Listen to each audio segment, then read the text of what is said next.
Bien, buenos días a todos y a todas. Es un gusto para nosotros pues, dar comienzo a esta séptima sesión de la segunda edición del ciclo de charlas Historia Dialogada Clio ante el Espejo. Y pues damos muchísimas gracias al profesor Alfredo Floristán y Mizcos por haber aceptado esta propuesta. Venir una mañana de viernes antes del puente pues siempre es muy de agradecer. Y junto a mí pues también tenemos al otro coorganizador del ciclo que ha vuelto a la corte madrileña, Mario López Durán. Y como siempre, por recordar un poco la dinámica de la sesión. Se plantea 1 hora y media de un diálogo que comenzaré yo, en torno a unos 45 minutos, y luego me sucederá Mario, hasta completar esa 1 hora y media, y finalmente pues será una última media hora de turno de preguntas a la gente que esté en sala o en online. Bien, por ofrecer un breve repaso del profesor Alfredo Floristán y Mizco, aunque entiendo que en este foro pues, no es necesario porque todos hemos aprendido mucho tanto en sus manuales como en sus obras más específicas. El profesor Floristán es profesor emérito del Departamento de Historia y Filosofía de la Universidad de Alcalá de Henares. Se doctoró en 1981 con la tesis La Merindad de Estella en la Edad Moderna, los hombres y la tierra, 1500-1830, bajo la dirección de Valentín Vázquez de Prada Vallejo. Entre sus obras pues, han destacado sobre todo una reflexión y análisis acerca de la naturaleza política del Reino de Navarra, la propia coyuntura que atraviesa el reino durante los 3 siglos de la Edad Moderna y sobre todo su agregación dentro de la monarquía de España. Son diversas obras que tenemos en la mesa, por ejemplo, El Reino de Navarra y la conformación política de España, 1512-1841, o La monarquía española y el gobierno del Reino de Navarra, que trata pues, un análisis de los grandes documentos históricos de ese periodo, así como pues, alguna como Lealtad y Patrimonio tras la conquista de Navarra, el licenciado Reta y la sumaria relación de los apellidos. Igualmente, de cara pues, a la enseñanza universitaria, son realmente conocidos los manuales que él se encargó de coordinar y editar junto, abarcando pues, muchísimos especialistas, tanto en la historia de España en la Edad Moderna como la universal y también en la propia historia de Navarra, todas ellas en la editorial Ariel. En fin, es una trayectoria pues, muy larga, de mucha experiencia, más de un centenar de publicaciones, la dirección, si no me equivoco, de 9 tesis doctorales, quizá hay alguna más. Sigo la cuenta. Pero, bien, y bueno, le agradecemos por tanto pues, su disponibilidad para atender a nuestra cita y siempre comenzamos preguntando si alguien puede bajar un poco el aire, porque me estoy asando.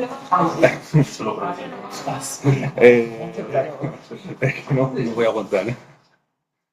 Bien, como siempre, pues empezamos por las primeras publicaciones y sobre todo las razones que le llevaron a intentar, dentro de, como hemos hablado en la conversación previa de ese tesis que tenía mucho que ver con la tradición historiográfica de la Escuela de Anales, con el estudio de una región muy concreta, que en este caso era la Merindad de Estella, que le llevó a decantarse por la realización de un estudio completo, demográfico, social y económico de esa comarca, del Reino de Navarra. Pues vamos a ver, esto es en 1977, he terminado la carrera en ese año, me dirige, porque el catedrático de Moderna en aquel momento es Valentín Vázquez de Prada.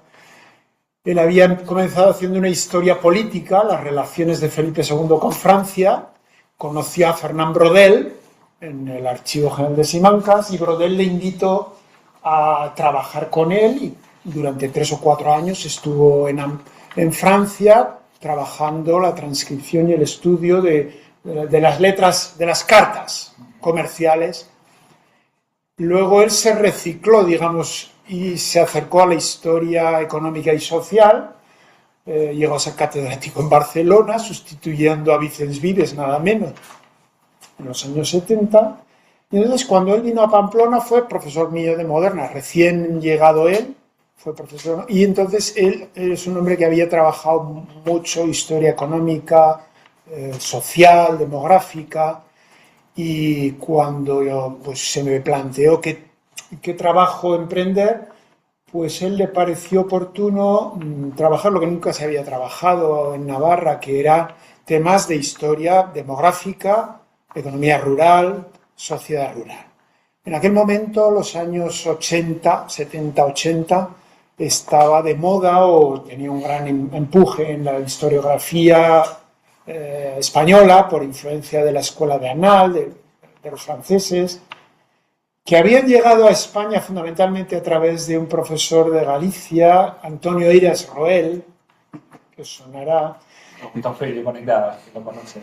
Antonio Eiras Roel, que estuvo en el tribunal de mi tesis doctoral, y entonces pues comenzaban estudios regionales. La península de la Lanzada y otros estudios de regiones, y entonces Vázquez de Prada me propuso, ¿por qué no ver un territorio?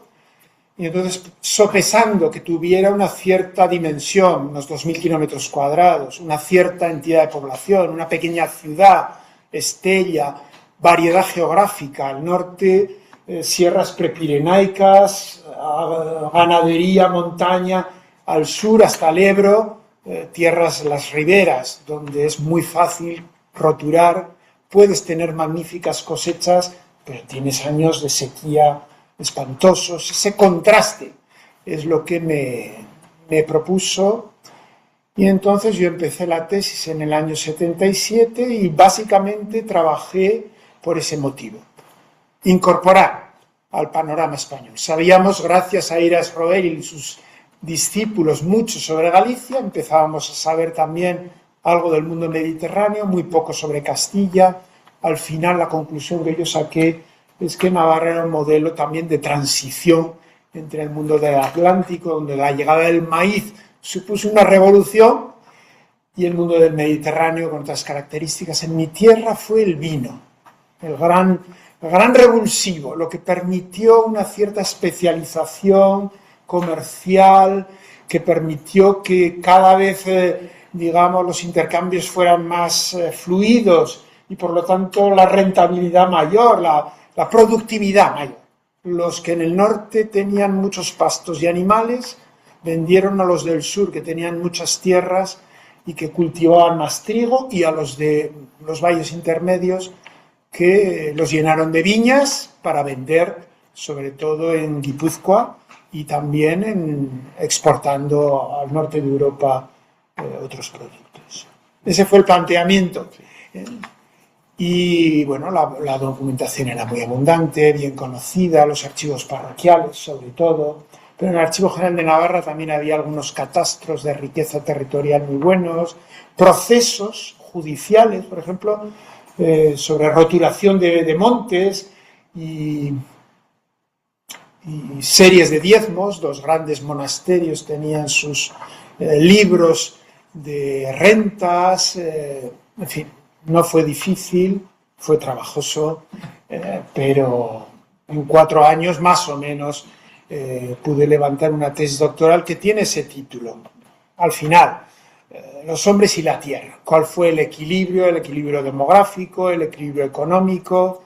Y al final, pues las grandes conclusiones sobre un mundo, los valles del norte, estancado. Sorprendentemente la población, no sé si hablo demasiado o no, si hablo demasiado, intento sintetizar. No, por favor. Los valles del norte son valles donde no te puedes hacer rico, pero tampoco te haces pobre, donde hay recursos suficientes para vivir una determinada población. Por lo tanto, desde mediados del 16 hasta principios del 19 es que son las mismas casas, las mismas, bueno, no las mismas, el mismo número de personas. Sin embargo, la ribera es otra cosa. La ribera, donde hay mucha tierra roturable, donde hay ríos que se pueden represar y se puede cultivar pequeños regadíos que surgen, donde hay más posibilidades comerciales. Son tierras que crece espectacularmente su población, por ejemplo, en la segunda mitad del siglo XVII, principios del XVIII. Todos los emigrantes del norte se asientan allí. Luego otras zonas donde la vid permite hacer grandes fortunas y mantener una población estable, creciente. En fin, todo ese equilibrio es lo que me interesó y al final lo que encontré. Fue una investigación que abarcó una grandísima tipología documental con muchísimos archivos, solo por repasar, ya mencionados por usted en la respuesta, el Archivo General de Navarra, Archivo Histórico de Protocolos, el Archivo Municipal, archivos parroquiales, el Archivo de la Catedral o el diocesano. ¿Qué dificultades se le plantearon a la hora de estudiar los temas demográficos a través de esa gran cantidad de información? Buena parte del tiempo lo empleé en lo que en aquel momento se hacía, que era reconstrucción de familias. Supongo que os suena. Una de las grandes cuestiones que se planteaba la naciente demografía histórica como uno de los factores estructurales que a largo plazo habían cambiado la sociedad europea, pues era la existencia de un régimen demográfico antiguo. Alta natalidad, alta mortalidad, matrimonio.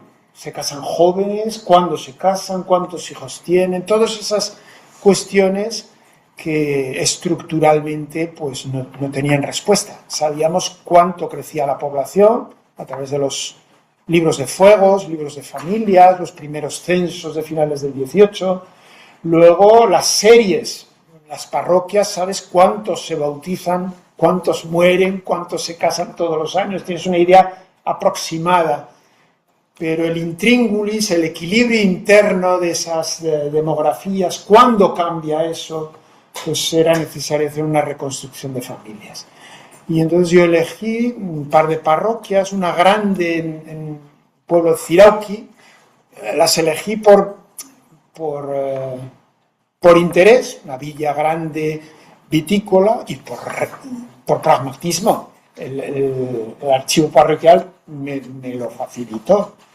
Y entonces reconstruí pues casi 800 familias. Reconstruir la familia es muy aburrido, pero al final apasionante.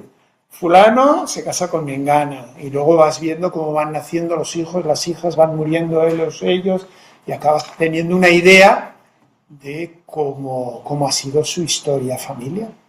Así 800 que te permite tener una idea de cómo funcionan.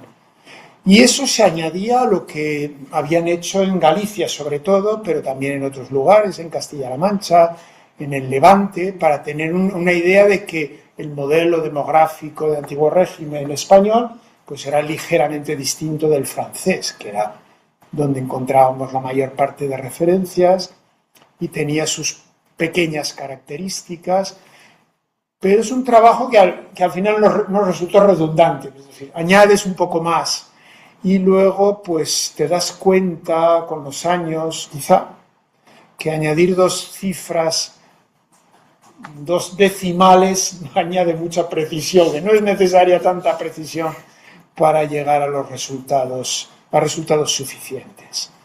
Y bueno, pues ese fue un gran esfuerzo. Y luego todo lo relativo a la economía rural. Cosas preciosas te encuentras, sobre roturaciones. Me interesó mucho ver cómo aquella sociedad, por lo menos en aquellas... Porque es un territorio donde hay mucha igualdad social, pequeñas poblaciones, pequeñas aldeas. Hay muchos elementos de solidaridad colectiva, de solidaridad. Roturaciones colectivas, los animales de cultivo de la tierra se envían a un pastor común, las ordenanzas organizan toda la vida de una manera muy estricta para que nadie se aproveche de los demás, para compartir todo. Me sorprendió. Las arcas de misericordia, encontré una cosa que es común, pues, el pueblo tenía una cierta cantidad de grano para que los labradores más pobres, en caso de necesidad, pudieran sembrar, por lo menos sembrar se les prestaba gratuitamente para que luego se devolvía eso. Incluso con Franco, en la posguerra, racionamiento, el grano estaba controlado, pues todavía en algún pueblo me encontré que existía un arca de misericordia que no querían que se enterara los del Servicio Nacional de Cereales, porque eso era ilegal, pero eso era lo que les había dado vida. Muchas de estas cosas pues, son las que aparecieron en la tesis que me permitió, que pude defender en el año 81. Estuvo Vázquez de Prada, el director, estuvo Antonio Eiras Roel, estuvo Bartolomé Escandel, que entonces era el promotor de la Universidad de Alcalá. Curiosamente yo terminé allí con él. Y luego también estaba un profesor vuestro, Pablo Fernández Albaladeja, que estuvo en el tribunal, porque él había hecho una tesis doctoral sobre Guipúzcoa, no exactamente con esta profundidad, con otro planteamiento, pero también otra vez un estudio de la población, de la economía, de la sociedad, de una comarca, de una región, en este caso de Guipúzcoa. Continuamos con ahora su experiencia como director de tesis, que, como le decía, bueno, entre 9 tesis doctorales hemos contado nosotros, algunas de ellas con figuras tan consolidadas del modernismo como Alicia Esteban Stringana, Óscar Recio Morales. ¿Qué valoración hace de la figura del director de tesis? ¿Cuáles son, digamos, las características de un buen director de tesis, según su opinión? Yo no sé si decir un buen director de tesis es la primera reflexión que se me ocurre. Y os voy a decir por qué. Porque siempre me ha dado un poco de miedo embarcar a alguien en una cosa que sé que es complicada. Entonces siempre he tenido un poco de reparo, lo sabes bien, de reparo Sin embargo, te encuentras alumnos que tienen una clara vocación, primero, que tienen cualidades excepcionales, segundo, que tienen unas circunstancias que se lo permiten, porque tienen un respaldo de una beca o porque sus circunstancias familiares pues no se lo impiden. Y entonces, en esos casos, pues yo creo que la dirección de la tesis, aparte de orientarles inicialmente en un tema o en un problema, más que en un tema, en un problema, pues la dirección de la tesis es tan sencillo como animarles cuando están desanimados. Supervisar que no se pierdan, que no pierdan el tiempo excesivamente. Orientarles en algunas cosas concretas de cómo deben trabajar. Leer a fondo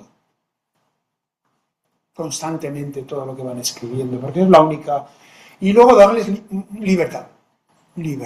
Porque yo tengo una idea de tesis, pero la tesis, para hacerse bien una buena tesis, necesita libertad.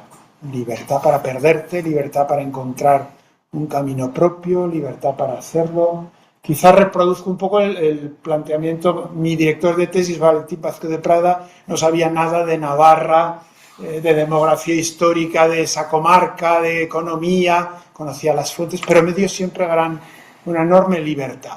Me animó a ir a los congresos, léete esto, léete lo otro, hace esto, participa, y luego leyó a fondo todo el texto. Es importante. En una universidad pequeña es difícil tener muchos doctorandos. Tienes doctorandos excepcionalmente buenos. Alicia Esteban, que he tenido siempre una especial, digamos, predilección, fue alumna de mi primer año. Yo entré como profesor y ella entró como alumna. Mi primer año de quinto curso fue alumna. En aquel momento a mí me interesaba estudiar la monarquía europea. Yo venía de Navarra, me interesaba el encaje, volveremos, de Navarra en una monarquía plural. Pero claro, en aquella asignatura optativa vimos diversos territorios. Flandes, Nápoles, Sicilia. Y entonces a ella le interesó Flandes. Y entonces le animé y bueno, pues ella empezó sola. Y lo mismo me ocurrió con Óscar Recio, que le había interesado pues temas irlandeses. En aquel momento toda la historiografía también se abría enormemente a trabajar temas de historia política y temas de monarquía española. Nápoles, Italia, Sicilia, los Países Bajos. Entonces fueron en ese sentido. Y otras tesis posteriores, la última más importante que he dirigido sobre el Mediterráneo, Álvaro Casillas, en la época de Solimán el Magnífico, la información, cómo funciona la información, porque el Mediterráneo es muy grande, hay constantes enfrentamientos, pero no hay recursos suficientes. La información es básica para no malgastar, para hacer solo cuando hay que hacer. Entonces todo ese estudio lo emprendió muy bien Álvaro Casillas, que pues es eso lo que... Y algunas otras tesis que me ha tocado, pues porque por diversas circunstancias, pues muchas empiezan, otras no acaban. Soy todavía coordinador de un programa de doctorado en Alcalá, entonces ves que hay situaciones muy distintas. Quien tiene un equipo detrás, un director y un equipo en el que se inserta y naturalmente desarrolla la tesis, quien va por libre porque me tocó dirigir la tesis doctoral sobre las cofradías en Alcalá de Henares de un ingeniero industrial que había trabajado profesionalmente como piloto de una aerolínea de transporte. Soltero, cuidando a su madre, pero que tenía una pasión por la historia y hizo una buena tesis sobre las cofradías en Alcalá de Henares, pero no eso el modelo académico común. Antes de entrar en detalle sobre sus publicaciones acerca de la historia política del Reino de Navarra, nos gustaría aprovechar, ya que lo tenemos, para plantearle una especie de reflexión acerca de la evolución de la historiografía sobre el Reino de Navarra en los últimos 30-40 años. Porque cuando usted empezó, pues evidentemente la evolución era bastante pobre, los resultados en cuanto a calidad pues eran escasos y tampoco esto toma mucha mayor relevancia cuando Navarra entraba a formar parte de la monarquía de España, ¿no? En el periodo en el cual se estaba disputando la soberanía con Francia. ¿Cómo valora en 2025 la evolución de esta historiografía? Pues ha mejorado muchísimo en todos los sentidos. En Navarra faltaba una universidad, primero. Segundo, Navarra era un reino, lo he dicho tantas veces, y es evidente, pequeño, que no plantea grandes problemas a la monarquía de España. No hay una revuelta, no hay en la época moderna, que es la que he trabajado, no hay un interés particular por incluir Navarra en el catálogo de preguntas. Cuando empieza la transición política, también se da una transición historiográfica. Ya no es la historia de España y se acabó, sino que es la historia de esta España plural, de las regiones, de las nacionalidades, de las naciones, de lo que queráis.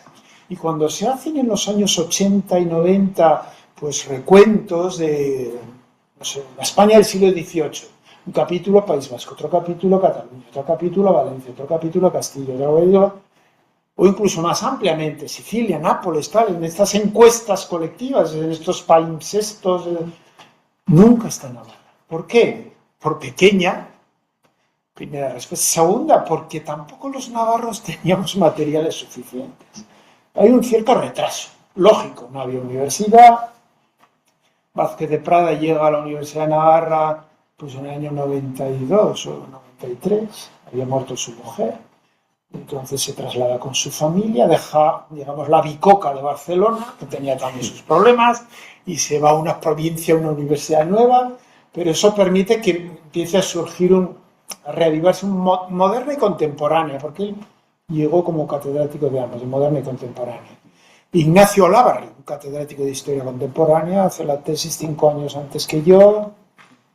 Bueno, una figura muy...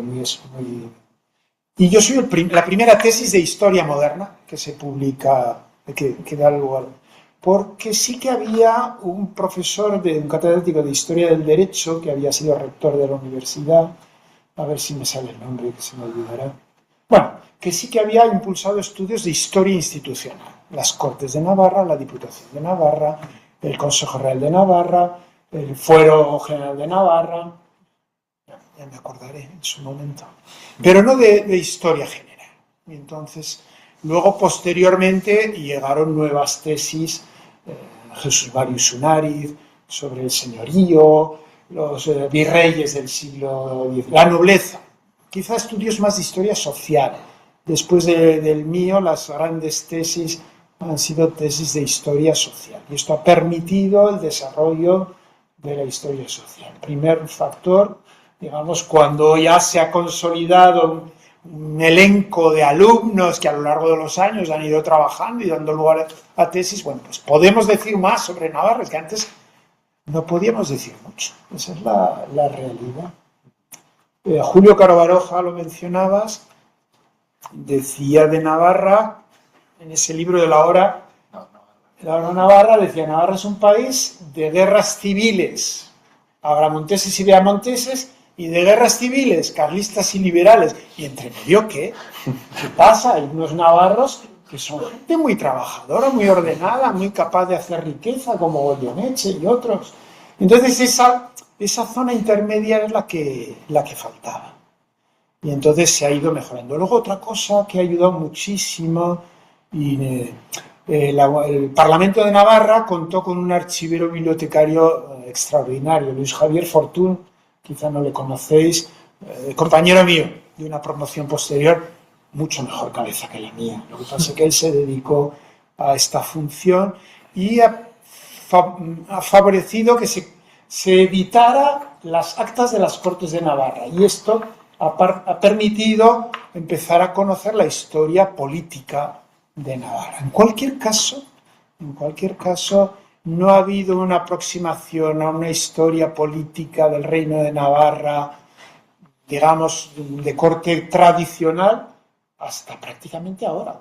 Ahora, en diciembre, se defenderá una tesis sobre Navarra en el reinado de Carlos II. Yo escribí un capítulo para un libro, La corte en tiempos de Felipe IV en Navarra, la Navarra de Felipe IV, pero así síntesis, digamos, de historia política, como las hay en otros, no las ha habido en Navarra. Tenemos un cierto retraso. Ha mejorado muchísimo, y otra cosa que quería decir también, porque es importante. La cultura navarra, la historiografía navarra, como parte de esa cultura, está también muy condicionada por el ambiente político. Y entonces, el ambiente político tiene una realidad, que existe un nacionalismo vasco navarro, que ahora está en el poder, incluso Bildu gobierna Pamplona, y entonces eso hace que meta mucho ruido, que tenga mucha escenificación, mucha visibilidad, todo lo relativo a la Navarra independiente, la Navarra vascófona, la Navarra conquistada, la Navarra dominada, y ese plus pues ha necesitado, creo yo, una rectificación. No es que no sea verdad, que hubo una conquista y que hubo castigos y que hubo, por supuesto que sí, pero ha interesado muy poco la Navarra española, un poco de cierto repelús, de rechazo, como esos reyes extranjeros, católicos, absolutistas, no gozan de simpatía.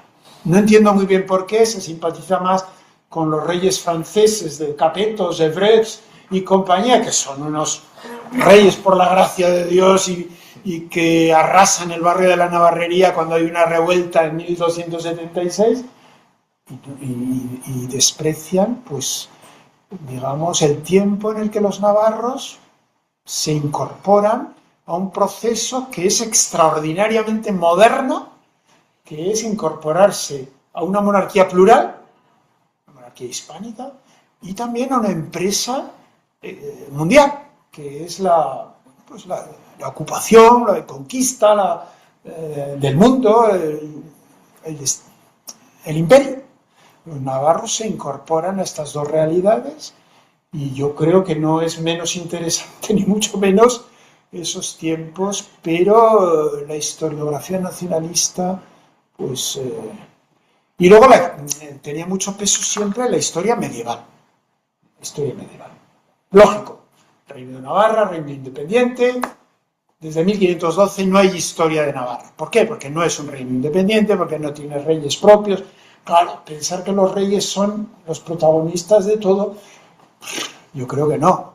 Yo que soy muy monárquico, pero de la monarquía actual, una monarquía constitucional, me repatea pensar que pongan al rey en el centro, en lugar de poner a la comunidad. Yo lo que he intentado es compensar, ver cómo después de la conquista, con reyes lejanos, con reyes compartidos, con reyes españoles de un tipo o de otro, la comunidad navarra empieza a conformarse, configurarse como una república, como una entidad, digamos, social, política, con una personalidad que ha pervivido. El escudo de España incluye las cadenas. En el mapa autonómico, pues Navarra tiene un lugar. No ha sido incorporada a Aragón ni a Castilla, no ha desaparecido, no se ha borrado. ¿Qué tal? Y es esa un poco ha mejorado mucho la historiografía. Lógico. Imposible que fuera de otra manera. Ahora, hay muchas cosas también por hacer. En estos momentos, quizá Jesús María Usunariz y el grupo que trabaja allí ha trabajado más temas de historia social, de historia cultural. Hay fuentes muy buenas en Pamplona que condicionan, facilitan las dos cosas. La orientación del trabajo historiográfico son los procesos.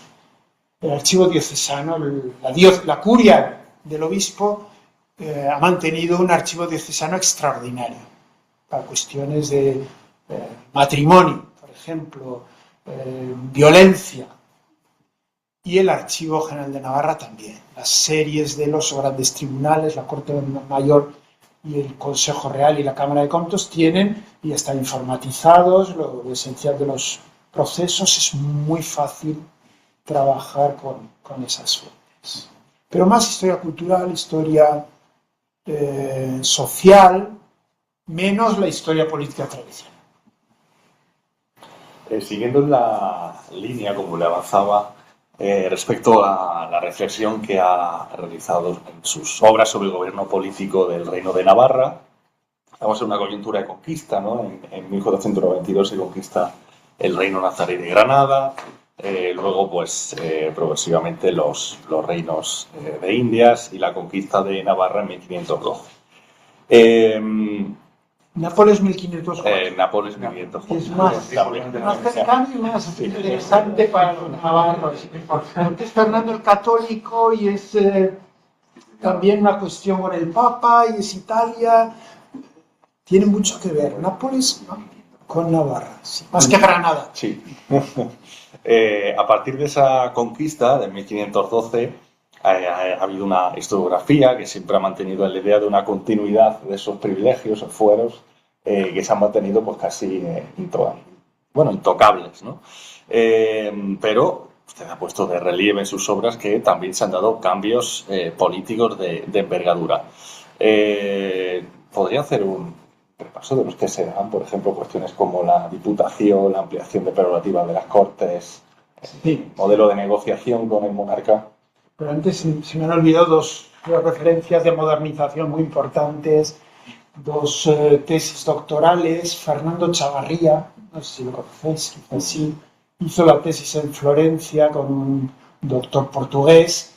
Le interesó el mundo de la frontera, los militares. En principio se interesaba por los militares de la frontera navarra, pero al final acaba haciendo una magnífica tesis no publicada, por desgracia, sobre cómo se inserta, después de la conquista, cómo se insertan los bandos de agramonteses y beamonteses y todas las tensiones militares posteriores. Entonces es una tesis magnífica, por desgracia inédita.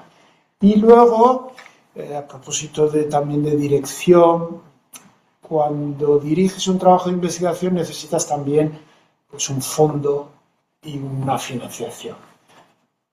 Con ocasión del centenario de la conquista de Navarra, 2012, contactó conmigo un había sido compañero, había dinero.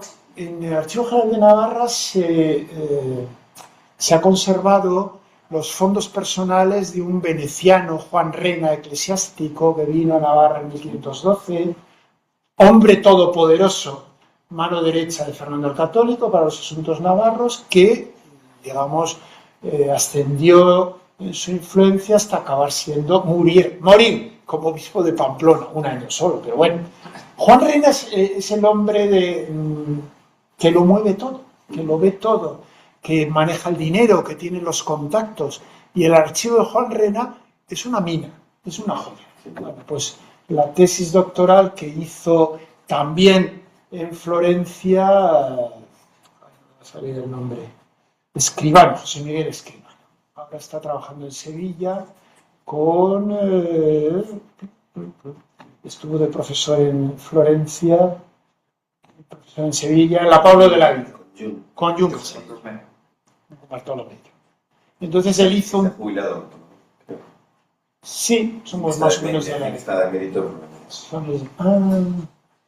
Y entonces él cogió Juan Rena y claro, el estudio de la frontera, un reino de frontera, y es muy bueno. Tiene un par de libros sobre la construcción de una nueva frontera. La frontera Navarra era un reino tapón, pero desde 1512 y durante toda la Edad Moderna es Francia. La puerta de Castilla, hay que formar una frontera. Bueno, pues esas dos tesis se me había olvidado. Esos dos grandes trabajos, si alguna vez que os suenen por lo menos Fernando Chavarría y José Miguel Escribano. Y entonces, en cuanto a la pregunta, claro, el Reino de Navarra existe antes de 1512, por supuesto. Existen unas cortes, por supuesto. Existen la palabra diputación, por supuesto.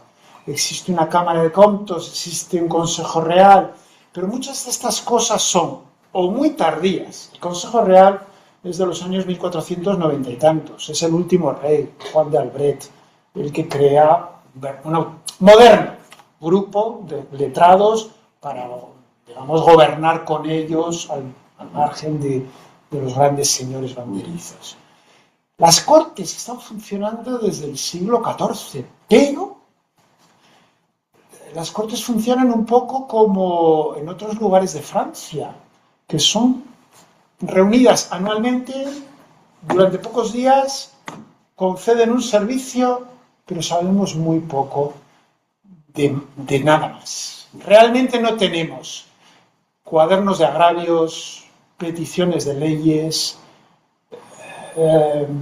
no hay dinero, el dinero lo maneja el rey. Es que es una situación muy distinta a la de la coronada, ¿no?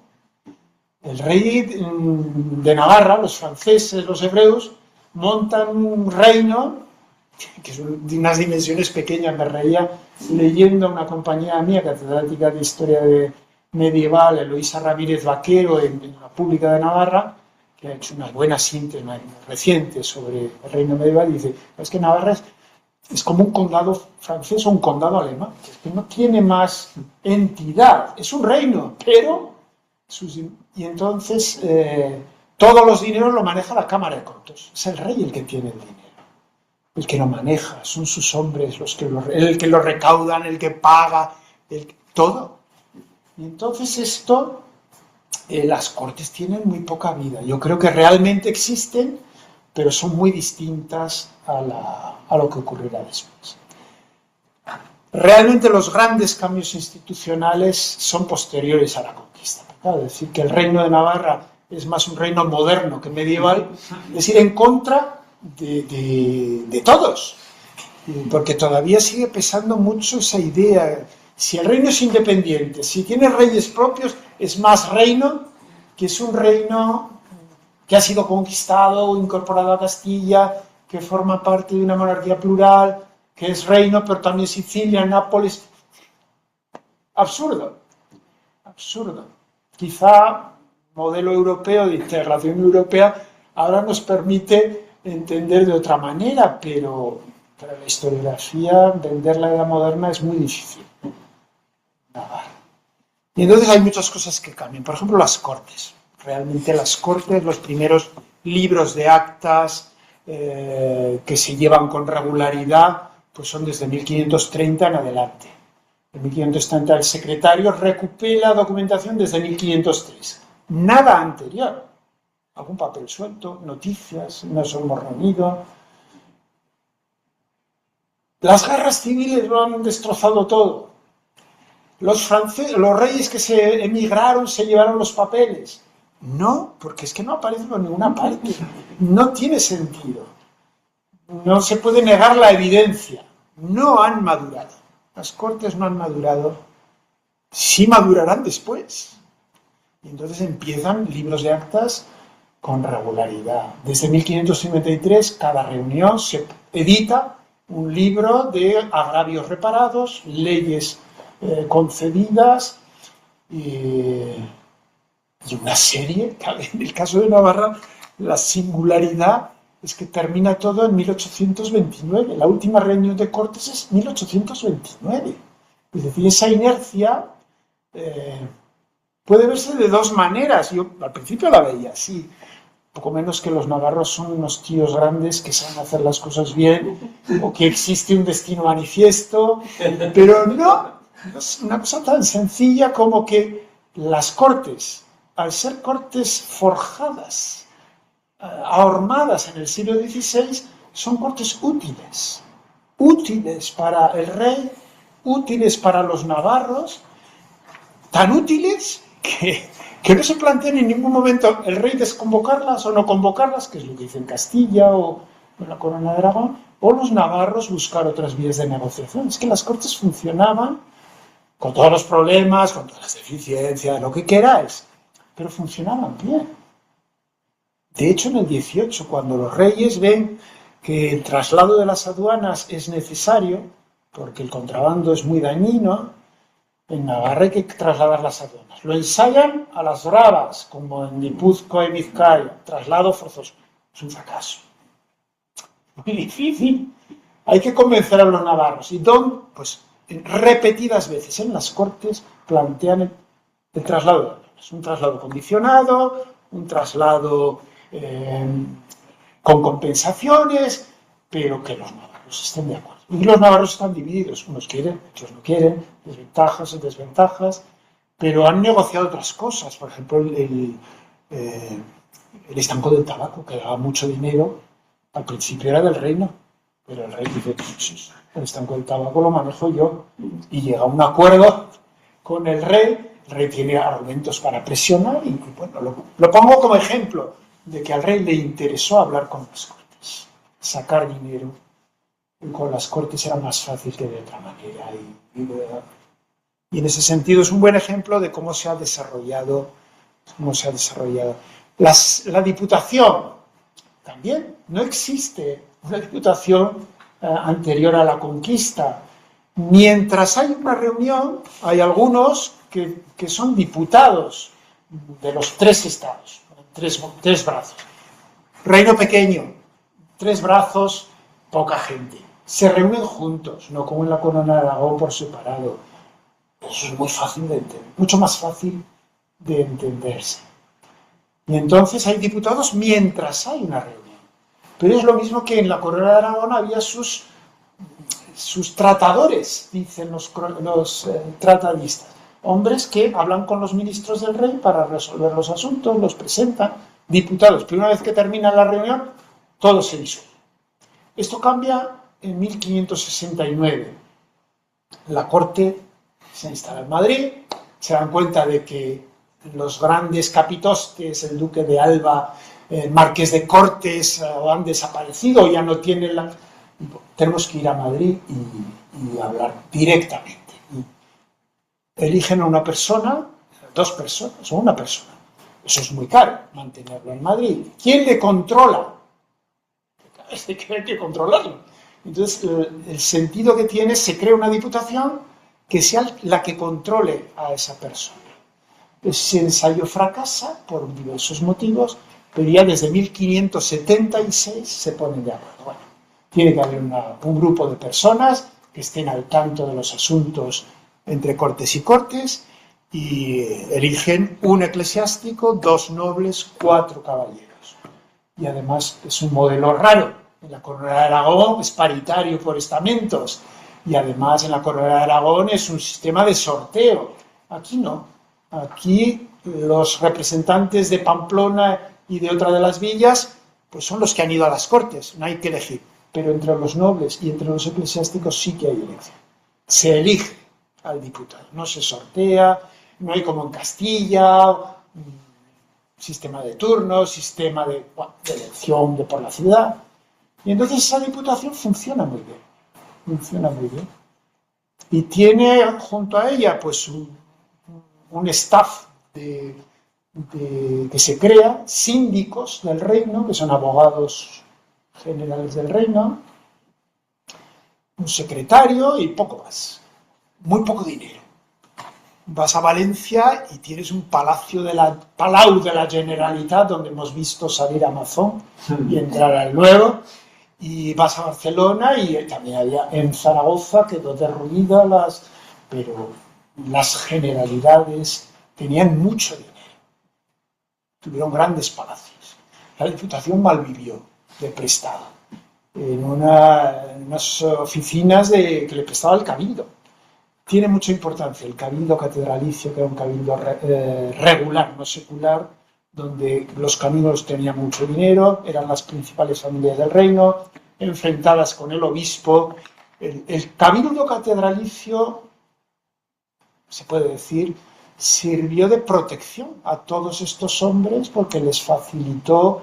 Las Cortes se reúnen en dependencias de la catedral, la Diputación tiene su archivo, se reúnen en un ambiente propicio de protección y también de contactos. Bueno, y la Diputación no tiene dinero hasta que empiezan a pedirle a Carlos I, oye, nuestra costumbre ha sido, los que asisten a las Cortes tienen una dieta. Y entonces se reparten un poquito del dinero. Al rey le dan 100 y ellos se quedan, pues, 25, 20, una parte, se lo reparten, cada gastos oye, que hemos venido aquí, tenemos... Ese dinero llega un momento en que renuncian a ello, o mejor dicho, se fuerzan a renunciar a ello, y todo eso queda como un dinero, el dinero del vínculo del reino. Muy poquito. Cuando comparas con Castilla y dices, pero señor, 1.000 ducados, 2.000 ducados, una miseria. No tienen, es una diputación pobrísima. Hasta que a mediados del siglo XVII estalla la guerra con Francia, desde el 35, Navarra está en primera fila y los navarros tienen que colaborar. Para colaborar hace falta voluntad, pero hace falta recursos. Y los navarros negocian. Hombres, pero también recursos. Entonces la Diputación empieza a tener dinero. Empieza a quedarse con una parte de lo que se exporta de lanas. Una parte del dinero de no sé qué, de no sé cuánto. Y la Diputación cada vez tiene más dinero. Hasta que llega el siglo XVIII, finales del XVIII, la construcción de nuevos caminos carretiles, que en aquel momento es el gran negocio de las infraestructuras. El rey, ¿quién va a construir los caminos? ¿Quién? El Consejo Real dice, nosotros, que somos. Pero el rey dice, no, vosotros no podéis. Entonces se encarga la Diputación. Y la Diputación va a imponer recursos para financiar esa obra, y la Diputación empieza a tener dinero. Y cuando vayáis a Pamplona veis que el Palacio de la Diputación es de 1841. Justo cuando la Diputación del antiguo régimen termina, es cuando la nueva Diputación tiene ya un prestigio, un dinero suficiente como para construirse un palacio. Un archivo, magnífico archivo. Ahora lo han cogido los políticos para despachos y han desplazado el archivo. Muy práctico. A otro sitio distinto, pero todavía se ve los medallones de los grandes escritores navarros en la fachada del archivo. Y luego otra cosa la que trabajo últimamente yo, que es, en Navarra tuvo mucha importancia el juramento real. El juramento real, que es una cosa muy común. Pero es un modo de ver esa evolución? Es lo que me habías preguntado, lo que intento responder. Las cosas cambian, y las cosas cambian y tienen consecuencias los cambios. Entonces, en Navarra, a grandes rasgos, digámoslo así, llega un momento en que el testamento del rey navarro aragonés no convence a los navarros y una parte de los navarros se separa. García Ramírez, el restaurador, y entonces, digamos, le exigen un juramento. Y los navarros empiezan a exigir a su nuevo rey un juramento. Y además, dentro de esta ceremonia, que han, digamos, mitificado en el fuero de Sobrarbe, en el prólogo y en los primeros puntos del fuero de Navarra, que es fuero compartido con Aragón, fuero de Sobrarbe, en fin, que jure sus condiciones, lo sabes de sobra, las trabajas, y lo levantan sobre el escudo. Es en los libros de Asterix, lo levantan sobre el escudo. Es una cosa sorprendente. Y entonces esto ocurre pues hasta que llegan los Champaña. Llega un conde de Champaña en 1234 y los navarros le dicen, tienes que jurar esto. Le resulta muy duro un conde de Champaña que vive en la corte del rey de Francia, que tiene otra idea de la realeza, que tiene mucho más dinero en Champaña que lo que le renta a Navarra, pero el título de rey se lo da a Navarra.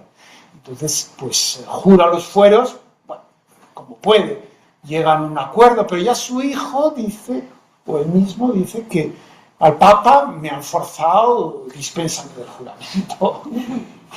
Y entonces comienza un proceso en el que los últimos Champañas, luego los Capetos, reyes de Francia y de Navarra, durante 25 o 30 años, si no recuerdo más, o más, no, 50 años, durante 50 años, gobiernan desde París y el juramento ha perdido toda entidad.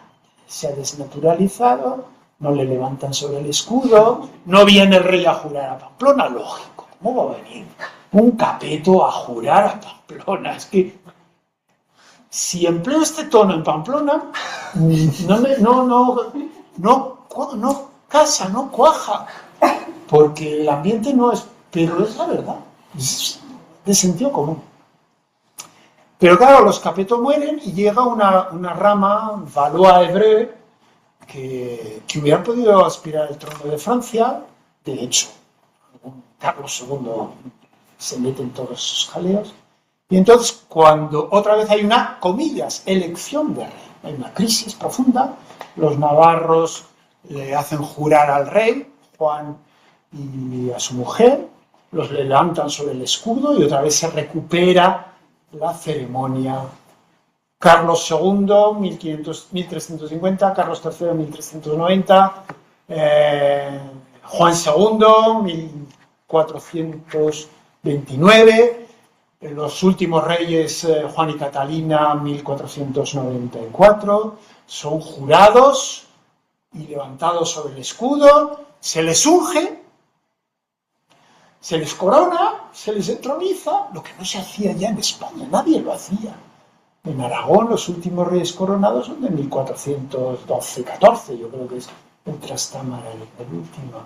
Y esa ceremonia extraordinaria, pues es la que ha gestado una memoria de reyes magníficos, y todavía no hay fiesta popular, el rey de la Faba, hace poco en Navarra pues se representó en la catedral el levantamiento de un reyecillo, niño, ante los tres estados, sobre un escudo. Y el grabado de Carlos II que estudiaste tú. Claro, luego se desarrolló eso. Esa ficción. Esa ficción. Y entonces, claro, llega la conquista y se acabó. Entonces, Fernando el Católico ha conquistado Navarra, que no tiene dudas de su legitimidad, ni ganas de nada más. Plena guerra tampoco. No, los virreyes, el virrey jura los suyos. Y luego llega Carlos V, también en plena inquietud comunera, guerra contra Francia hasta el 29 en el Pirineo. Carlos pasa 3 meses en Pamplona en el año 23. No jura los fueros él, es el virrey el que los jura. Con lo cual empieza a cambiar la dinámica. Y entonces los navarros echan de menos el juramento, que sea en la catedral, que haya un una coronación, pero lo pongo como ejemplo de adaptación. Digamos, hay que hacer de la necesidad virtud, hay que amoldarse, adaptarse. Y esto llega cuando en 1551 Felipe vuelve de Alemania, viene a Castilla y pasa por Tudela. Carlos V y Felipe II se empeñan en que Felipe, heredero, jure ante las Cortes de Navarra lo mismo que juran los príncipes herederos en Castilla. Una cosa rara, Navarra ha sido incorporada a Castilla, ¿por qué va a jurar? Si ya va a ser rey. Pero en aquel momento Enrique de Albret tenía un hijo, entonces quieren, digamos, evitar problemas. Total, que ese juramento sirvió para iniciar una nueva dinámica. Que los príncipes juren los fueros. 1551, Felipe II. Pasan muchos años, hasta el 86. Y en el año 86, en Castilla ha habido, no recuerdo los nombres, ha habido varios hijos de Felipe II que han sido jurados en las Cortes, pero han muerto todos y al final Carlos, pero luego también hay otros niños que no acaban de madurar. Al final Felipe es el que, bueno, es el heredero, y en 1586, durante un mes, el virrey, Marqués de Almazán, negocia con las Cortes: vamos a hacer una ceremonia de juramento del heredero. No había tradición en Navarra. Allí juraban los reyes, al empezar. Os estoy contando lo último, por eso y lo organizan por todo lo alto. En el crucero de la catedral montan un estrado, el virrey, los tres estados, el juramento de los fueros con toda solemnidad, de acuerdo con el mismo texto que había jurado el último rey, Juan II. Exactamente, con pequeñas variaciones, claro, porque ha habido una conquista y hay cosas que en el texto del juramento se matizan. Fue un acierto, fue un éxito. La ceremonia contentó, desde luego, a los navarros. Pero yo creo que los virreyes también se sintieron muy satisfechos. ¿Pero y es lanzamiento de escudo? No, solo juramento. Se terminó la coronación, se terminó el alzamiento, se terminó la entronización, todo. Pero eso se repite en 1611, en 1630 y tantos, en 1677, y entonces se va generando una tradición nueva, el juramento de los fueros. Como las Cortes crecen, primero montan un estrado pequeño, luego va un estrado cada vez más grande. En algún momento Felipe II acompaña a su hijo Felipe III en 1592, viajaban a Tarazona, las Cortes de Tarazona, y en otro momento Felipe IV acompaña a Baltasar Carlos a Zaragoza para el frente de guerra en el 46, y en esas ocasiones los príncipes ratifican un juramento anterior, estando presente el rey. Entonces, es decir, que se está generando una tradición que al final, como decía Antonio, cuando en 1677 jura el virrey en nombre de Carlos II, Carlos II no va a Pamplona, pero va a Zaragoza. En Zaragoza jura los fueros y es jurado por las Cortes. En Pamplona, el virrey jura los fueros y las Cortes juran al virrey en nombre del rey. Pero uno de los que estaban ahí, un síndico del reino, elabora un grabado muy bonito que habréis visto seguramente, que se ve levantado sobre el pavés por los 12 ricos hombres a Carlos II. Ni es Carlos II, ni se le levantó. Es una ficción, yo creo, sino que es una recreación historicista, pero también es un proyecto, un programa. Aspira. Lo que nos corresponde al final será esto. Aspiramos un poco a eso. Ellos pidieron que viniera a Pamplona, pero no fue. Claro, no fueron. Lo pidieron. Claro, en Valencia y en Barcelona lo pidieron también, ellos tenían el mayor problema, porque ahí sí que tiene que ir el rey. En la medida en que no va el rey, mis compañeros nacionalistas navarros dicen: es que un virrey es de segunda categoría, no puede compararse el juramento del rey con el juramento del virrey. Bueno, según la apreciación, pero los matrimonios por poderes son tan matrimonios como los matrimonios en persona, y yo creo que realmente fue un éxito la creación de esta imagen, porque esto se repite en 1817, incluso más. Llega un momento en que no solo jura el heredero, sino que Fernando VI, que había jurado como heredero, llega al trono y vuelve a jurar como rey. Nuevo. Es decir, que el sistema permite introducir novedades. Y Carlos III no jura como príncipe, pero jura como rey, porque ya es rey. Pero Carlos IV jura como príncipe y luego como rey. Y Fernando VII jura como príncipe y luego como rey. En una duplicación que no era lógica, que no tenía, pero que contentaba un poco a todos. Esa es mi idea. Me he enrollado. Pues le cedo la palabra a Mario. Sí, me muevo a... bueno, mejor. Bueno, tantas preguntas. Aprovecho que salió el tema de Carlos II, porque este parece un año carolino, porque como ya comentaba Antonio, profesores de esta misma casa han organizado, y tenemos a uno de los organizadores aquí en sala, un congreso sobre Carlos II. Parte también de los equipos docentes de esta facultad, de este departamento, ha publicado Bifronte Imperio. Luis Ribot también publicó hace cuestión de semanas el libro de Carlos II.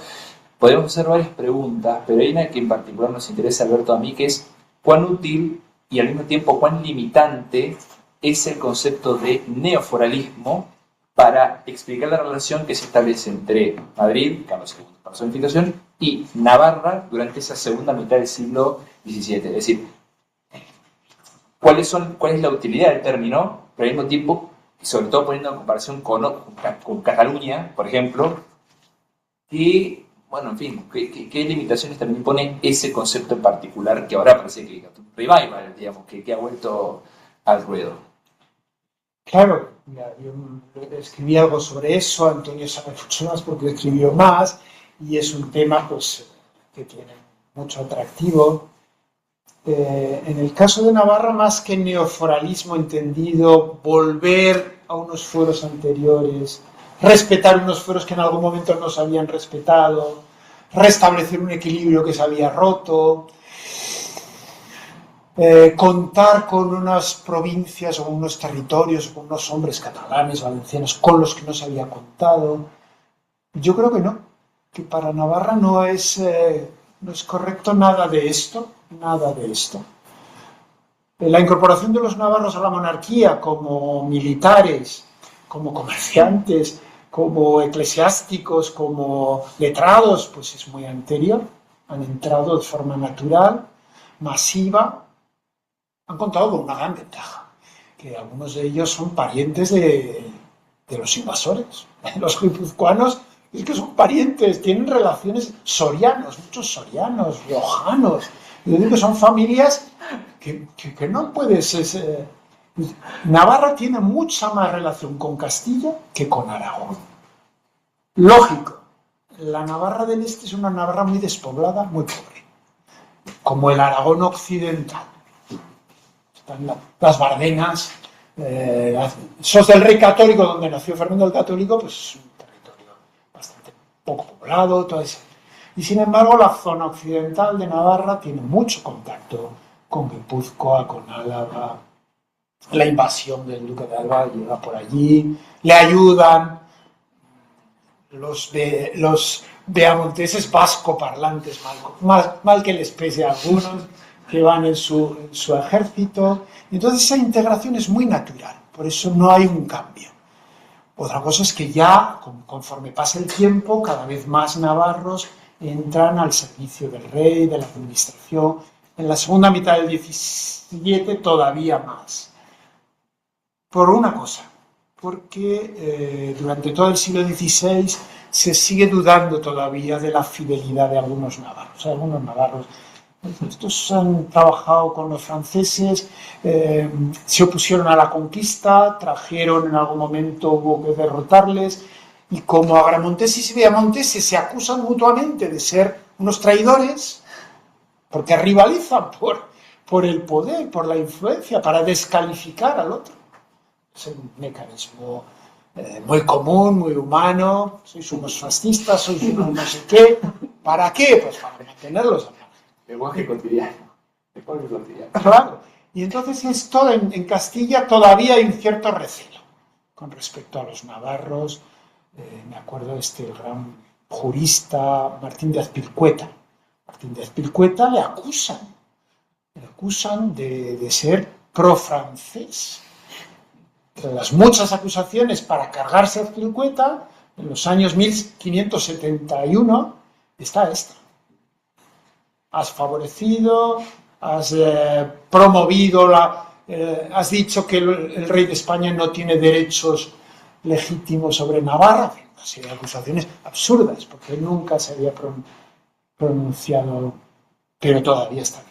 Sin embargo, en el 17, los navarros tuvieron una cierta ventaja, que al optar como tierra de frontera por colaborar activamente con soldados, con recursos, de mala gana, probablemente protestando, quejándose de que incumplían los fueros, lo que sea.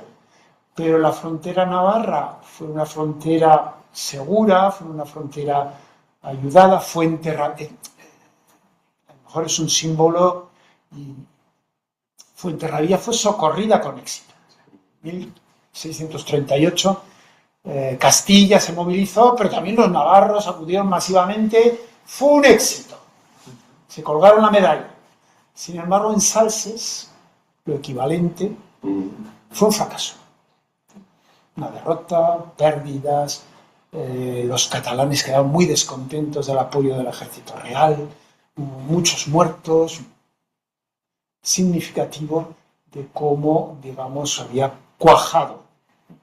Servicios a cambio de éxito, de favores. Muchos navarros empiezan a tener un éxito enorme. Hay un autor de 1628 que es una historia bueno, pone el acento los grandes militares, los grandes navarros que están en los ejércitos de la monarquía.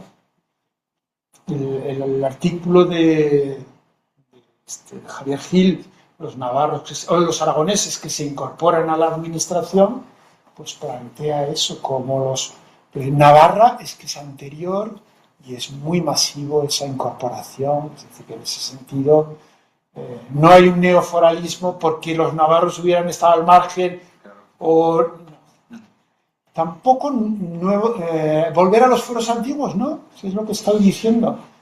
Es el desarrollo de los fueros nuevos, es el desarrollo de la Diputación, es el desarrollo de las Cortes, es el desarrollo de una hacienda del reino que cada vez tiene más dinero, cada vez tiene menos control por parte del Consejo Real, más recursos, más... Es decir, el rey confía, no le queda otro remedio en muchas ocasiones, pero confía y los navarros pues se aprovechan y son capaces de negociar con el rey nuevos fueros, pero por esto. Podremos hacer muchas preguntas sobre el tema de investigación, pero también queremos tirar en los minutos que nos quedan a algo que creo que todos los que estamos presentes en sala y los que nos están siguiendo online, que también es la docencia. Y yo personalmente creo que, insisto, ahora por todo lo que estamos aquí, que hemos aprendido mucho con los manuales que usted o coordinó o que usted escribió.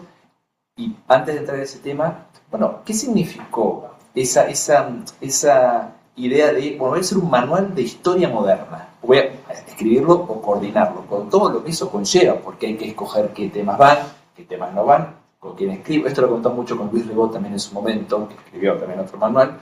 ¿No? ¿Cuál fue ese impulso, digamos, si fue quizás una cosa de la editorial o lo que sea, y qué significó en términos de, bueno, una tarea titánica? Porque, y eso es un resumen, porque es poco lo que hay ahí, poco de todo lo que sucedió. ¿Qué significó eso? ¿Cómo esa tarea? Pues realmente cuando voy a cualquier sitio, dicen... Es usted. Es usted, porque está en ese... Es usted. Es lógico. No lo busqué. Yo tenía un compañero, Javier Paredes, no sé si llegó a darte clase, Javier Paredes, de Historia Contemporánea, catedrático de Historia Contemporánea. Nos conocíamos de tiempos de Pamplona, porque hizo la tesis en la mesa del frente de la mía.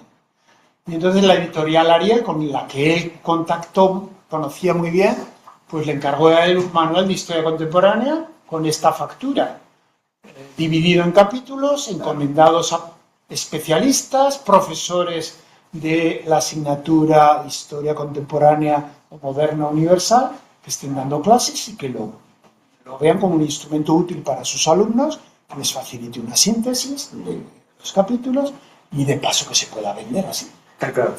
Es rentable también, la economía, es rentable. Y entonces yo me resistí, la verdad es que me resistí, no quería coordinar, me costó, pero bueno, me planteé y digo, bueno, ¿qué podemos explicar de historia universal? Intenté elaborar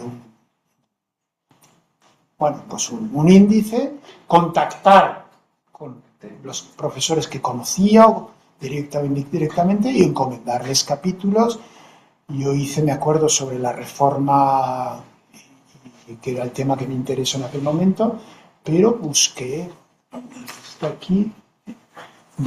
colaboradores de todas las universidades, un poco para que el panorama fuera completo, pues, por orden cronológico y por orden un poco política, económica, cultura. Bueno, no sé si el índice fue un acierto, quizá no. La elección de colaboradores es un riesgo enorme, claro, lo sabe. Hay trabajos muy buenos y hay otros trabajos que tienen otro tono. Hay quien entiende lo que se pretende, hay quien, bueno, pues lo ve de otra manera. Cuando yo estudié, en los años 70, los manuales eran manuales franceses, traducidos del francés. Me acuerdo de 3 libros del siglo XVI, XVII, XVIII, de Nassar y otros hispanistas, pues eran libros traducidos.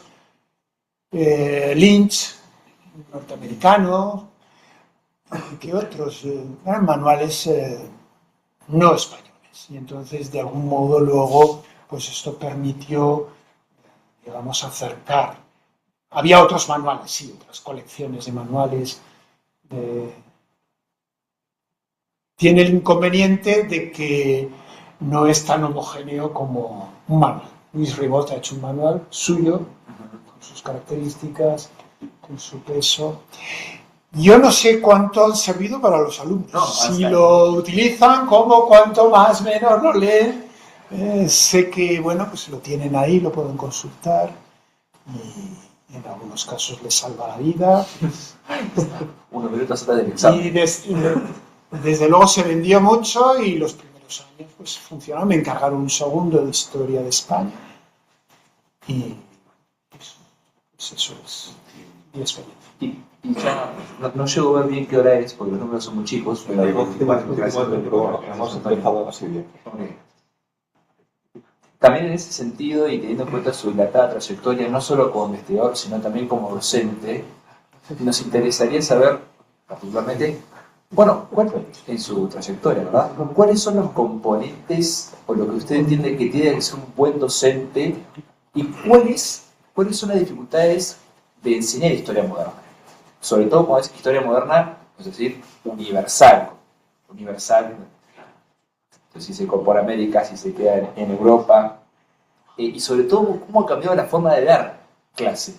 Nosotros tenemos la ventaja de que dio clase justo en el momento en que hay una transición incluso cambio de estudiante, porque se pasa de todo manual a, manual digital y ya prácticamente bastante analógico, ¿no?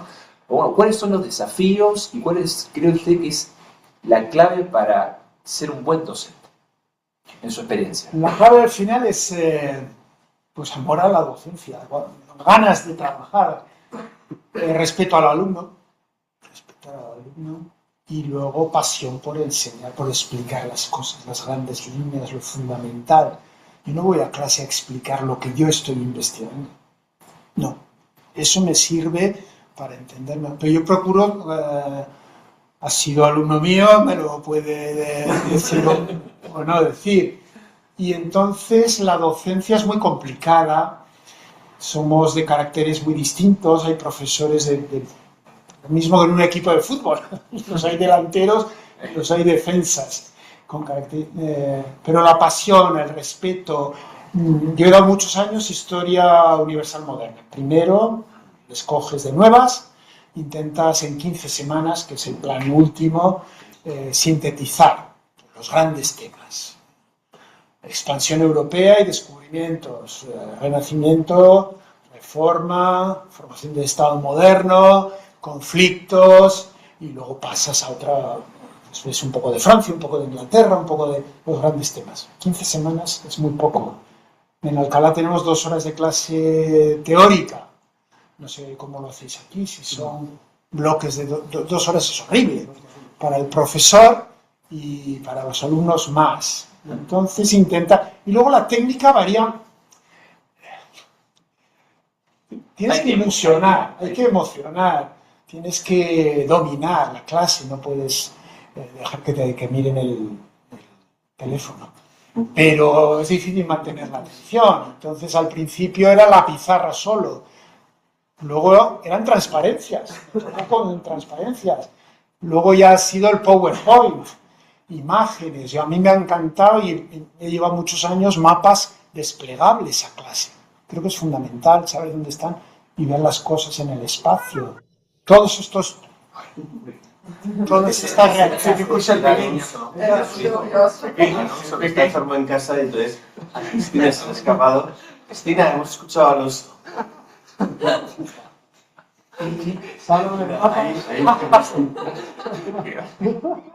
Le ha gustado tanto la clase de Alfredo que ya No se resistió.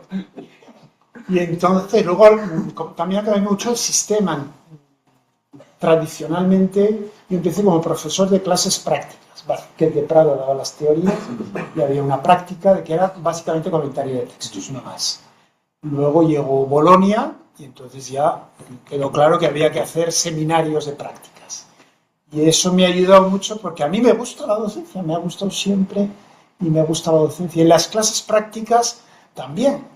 Entonces, con la ayuda de Alicia Esteban, que siempre más joven que yo, que siempre me ha corregido y me ha ayudado, pues he podido alternar textos con imágenes, con grabados.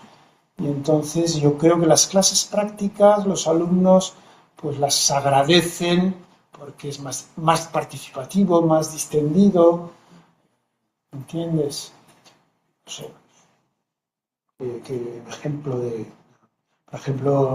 he repetido mucho Lucas Cranach, 1521, un evangelio del Cristo y el Anticristo. Entonces son grabados la imagen de Cristo, la del Papa, Cristo y el Anticristo, comentar cómo la propaganda luterana pues, actúa. Entonces que los alumnos que lo vean, lo busquen.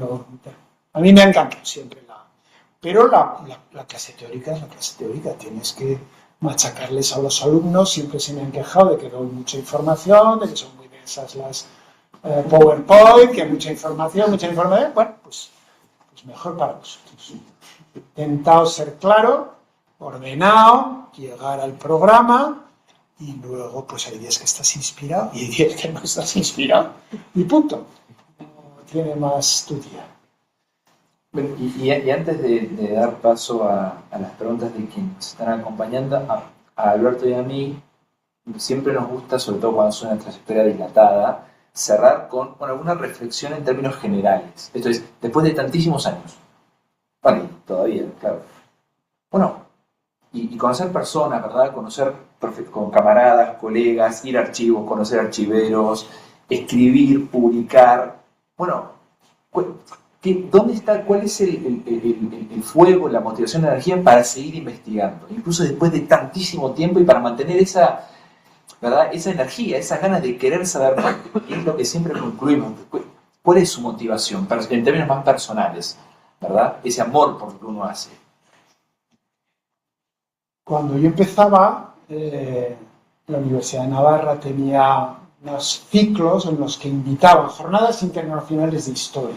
¿No? Los años 77, 80, 81, Ignacio Lavarri, que era un gran motor, y Vázquez de Prada como director, bueno, pues llamaron y me tocó a mí coordinar, estar como becario, organizando las terceras jornadas. Me acuerdo que vino un francés, Charles Olivier Carbonell, había trabajado en la historia de la historiografía. Pero vino también un norteamericano, de cuyo nombre no puedo acordarme, que había trabajado sobre el censo de 1427 en Florencia, era un demógrafo social y tal. Y se estableció un debate muy interesante entre ellos dos. ¿Para qué estudiamos historia? ¿Por qué estudiamos historia? ¿Por qué nos dedicamos? Y entonces dieron dos respuestas, que son dos polos extremos, pero que nos pueden ayudar. El francés decía, le importaba mucho la construcción de la identidad colectiva, de la identidad nacional. La historia al servicio de un relato, de una memoria, de algo que sirva en la sociedad actual. Y a mí me sorprendió la respuesta del norteamericano, que dijo que poco menos que era una vocación, comillas, lo digo, celestial. A mí, Dios me ha dado estas capacidades, me ha puesto en esta tesitura y es mi vocación, pero vocación en sentido religioso, vocación. Entonces yo trabajo porque me han puesto a trabajar. No sé si me... Y entonces yo veo que me manejo entre ambos polos. Yo reconozco que mis circunstancias me han favorecido. Mi padre era catedrático, me dio una buena educación, me instruyó, me incitó. Tuve la suerte de contactar con Vázquez de Prada en un momento en que nadie había de historia moderna. Pude hacer una tesis de historia moderna en Navarra, que era nueva. Y luego pues me entró el gusanillo de la investigación y sobre todo de la docencia. La docencia tiene unas características diferentes, la investigación es más solitaria, más de largo plazo, pero es muy apasionante. Yo ayer estaba loco intentando aclararme con una familia, los Oyacarizqueta, que son mercaderes de lana con Francia, pero que acaban llegando al Consejo Real, y Miguel de Murillo y Oyacarizqueta escribiendo un breve tratado de 1616 que es parangonable con lo que escribe Blancas y Martel, lo que escribe Sarrovira y Peguera y lo que escribe Mateu. Todos ellos reflexionan. Las Cortes de Cataluña, Aragón, Valencia, que el rey no las convoca o que las convoca tan de tarde, ¿cómo son? Entonces escriben y publican. Y resulta que este Murillo de Oyacarizqueta, que era abogado al servicio de las Cortes, tiene un breve manuscrito, 40 páginas, que hacen lo mismo. Las Cortes de Navarra son así. Entonces, me interesó saber este hombre de dónde viene y quién es. Sus orígenes tienen que ver con el dinero, el comercio de la... Bueno, la pasión por desconectar del mundo, pues no la tengo todavía. Y son trabajos que no dan dinero, que no son trabajos que te han encargado, son trabajos que haces porque puedes y sobre todo porque quieres. Bueno, prestas un servicio social. Bueno, esto es un servicio público, lo entiendo lo mío, un servicio público. Esto es al servicio de mis alumnos, me pagan mi sueldo. Y los alumnos pagan, pero no solo los alumnos pagan, sino es que toda la sociedad financia la universidad. No podemos malgastar ni un céntimo, tenemos que trabajar. Y esa es mi actitud. Bueno, me educaron en eso, me he desarrollado en esa línea. Y el trabajo, creo, no dejaré de investigar mientras pueda, y las clases que empezaré en enero espero disfrutarlas. ¿Y qué año sería de clase el que comienza? ¿Qué año de clase el que comienza Yo empecé a dar clases al año de terminar la tesis, en el 78. En aquel momento, ayudante de clases prácticas, Vázquez de Prada se iba a un congreso y me decía, la guerra de 30 años. Esta semana, la guerra de 30 años. Toca la guerra de 30 años. Y luego también se organizó una asignatura que era Historia de Navarra. Entonces, en la parte medieval la daba Javier Zavalo, y la parte moderna y contemporánea, pues era yo el último llegado, y pues tú. Y entonces, pues, esas clases. No sé si Alberto está de acuerdo, si le parece bien, pero podemos dar paso a las preguntas del público, tanto los que están aquí presentes como los que nos acompañan desde casa, y los pequeños también, que tal vez quieren hacer alguna pregunta. Así que, bueno, quien quiera iniciar, creo que... Yo, si me permitís, ya que he interrumpido, o mejor dicho, un futuro discípulo si las cosas van bien. Nada, simplemente agradecer a Alfredo la generosidad que ha tenido, sobre todo el magisterio que nuevamente ha vuelto a poner de manifiesto. Tengo la oportunidad, por así decirlo, la oportunidad de reconocer esta aportación que ha dejado Alfredo, que sigue dejando quienes fuimos sus estudiantes. No me cansaré nunca de repetirlo. Me dedico a historia moderna gracias a él. Es la realidad, porque con esa buena disposición me acogió durante una de esas becas y aquí estamos. O sea, he seguido en este camino gracias al magisterio que ha dejado Alfredo. En ese sentido, bueno, pues agradecerte que hayas sido un referente a la hora de enseñar a dar clase, pues muchas de las técnicas y metodologías que tú aplicabas son las que a día de hoy estoy reproduciendo y muchas de tus aportaciones siguen estando vigentes y muy, muy vivas, muy vivas. La gran pregunta que yo te plantearía, Alfredo, es no perder ese apasionamiento que tienes, esa curiosidad por seguir investigando, por seguir aprendiendo, pero ¿ahora qué? ¿Cuál es el objetivo siguiente, el tema al que te vas a dedicar? Si vas a recuperar ese discurso de los franceses reivindicando los derechos sobre Navarra, que ya lo tenías ahí, bueno, lo has ido trabajando a lo largo de tus trabajos, pero que sigues dedicándote a ellos y si vas a profundizar sobre esa materia o cuál es el tema sobre el que vas a centrarte ahora que ya tienes, bueno, pues un poquito más de tiempo sin dejar la labor docente que desempeñas en Alcalá. Bien, pues poco más de tiempo, pero también bastantes más años y tengo 18 nietos y eso pues me obliga a otras cosas distintas. Sí, 18 nietos. Y entonces eso te condiciona la vida. Y entonces realmente he hablado del tema de los juramentos y las coronaciones porque es un libro que tengo ya presentado en el Centro de Estudios Políticos y Constitucionales. Lo entregué para revisión y no hay manera de que lo revisen. No es que sí, yo supongo que me dirán que sí, pero también a lo mejor me ponen tantas pegas, no lo sé.